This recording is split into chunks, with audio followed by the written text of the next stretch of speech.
Kumusta mga birds? For today's video, natay amigo nga magpatrabaho sa iyahang motor o nagpa home service siya sa mekaniko.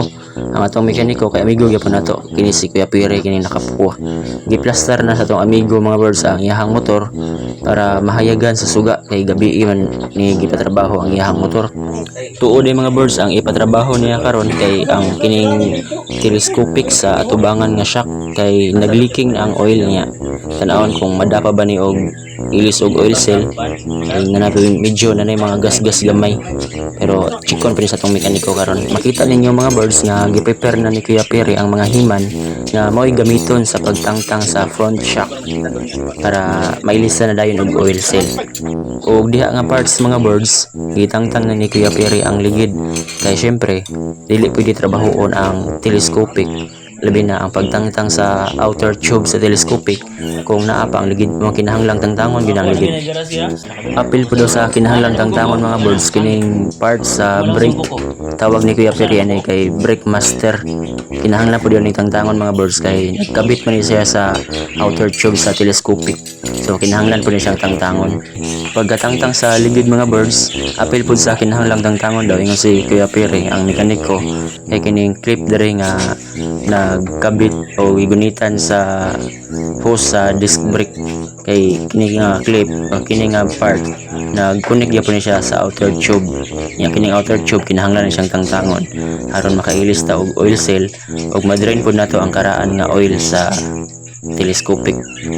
Mao to pagkatangtang mga birds gisunod dayon ni Kuya Pere ang pagtangtang sa bolt nga naa sa ilawom sa telescopic. Mao ni nga bolt ang mopugong para dili mo leaking ang oil nga nasulod sa inner tube. Kunya gigamitan din ni Kuya Pere og special tool para matangtang tong bolt naa sa ilawom sa outer tube. Ang tawag daw adto nga tool kay impact wrench. Imong dukdukon mga birds, automatic na to siya motuyok. Pero pwede ra gyapon kayo mong makagamit og allen wrench mga birds. Pero na mag-usahay na mga bolt nga gahi na kayo, mao kinahanglang gamitan na ning special tool katong gitawag og impact wrench. Kunya kay humok naman tong bolt sa ilaw mga birds, gitanggal na dayon ni Kuya Pere ang outer tube sa telescopic. Nga pagtanggal niya, ni-drain po dayon ang mga oil. Medyo karan-karaan na gid nga oil kay kita nato diha lahi siya color. Nga baho na daw lapok ingon si Kuya Pere pagtanggal. Pero di ni mautanan ni mga oil nga nakita ninyo mga birds kay ang uban ani kadaghanan gid ani kay gikan ni siya sa change oil kay bago pong change oil ang tag-iya. Actually gamay ra gid kayo ang oil nga na drain ani mga birds kay nanumduman ninyo ganina nagleaking na ang ubang oil dito sa telescopic. Mao tong after ma-drain mga birds gilimpyuhan dayon ni Kuya Pere ang outer tube labi na tong sa butanganan sa oil seal. Ya kinahanglan po tong gangtangon tong karaan nga oil seal kay lisan man bago para dili na mag-leaking. Napil ang mga lock diha ug uban pa nga mga parts kinahanglang limpyuhan. Tuod mga birds mao din ni ang gamiton ni Kuya Pere nga oil aron i-refill sa telescopic. Product ni siya sa Petron motorcycle fork oil.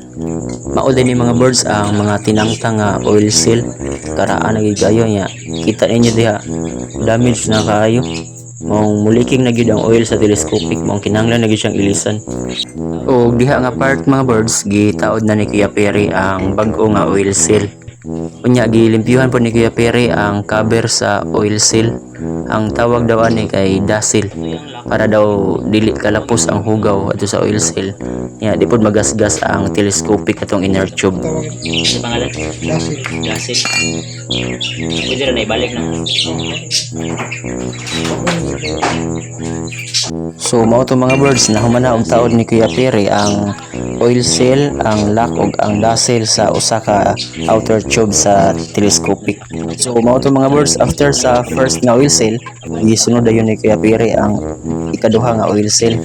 Nga same procedure gyapon kung diyon sa niya pagbuhat ang una or gyapon sa ikaduha. Kunya humana man og ilis og oil seal mga birds, oras na para ikabit na to og balik ang outer tube sa inner tube. Hindi na to kalimtan ang lock. Unya sa pagpahugot sa mga bolt mga birds, gamitan gyapon ni Kuya Pere og impact wrench para hugot gyud kaayo.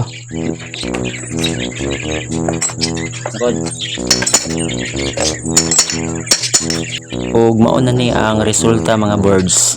Unya ang sunod natong buhaton, mag-refill na ta og oil sa telescopic. So makita ninyo mga birds nga giluagan na ni Kuya Piri ang mga bolt sa tumoy sa telescopic kay diha niya ibutang o i-refill katong oil nga para pang fork. Diha mga birds giyabunan ni Kuya Piri ang oil. Bali iyaharon ang tungaon kay 200 ml man na kada telescopic tag 100 ml. Mo nang gigamitan ni gihapon og improvise nga embudo. Unya kay nahuman naman si Kuya Piri mga birds og trabaho sa telescopic.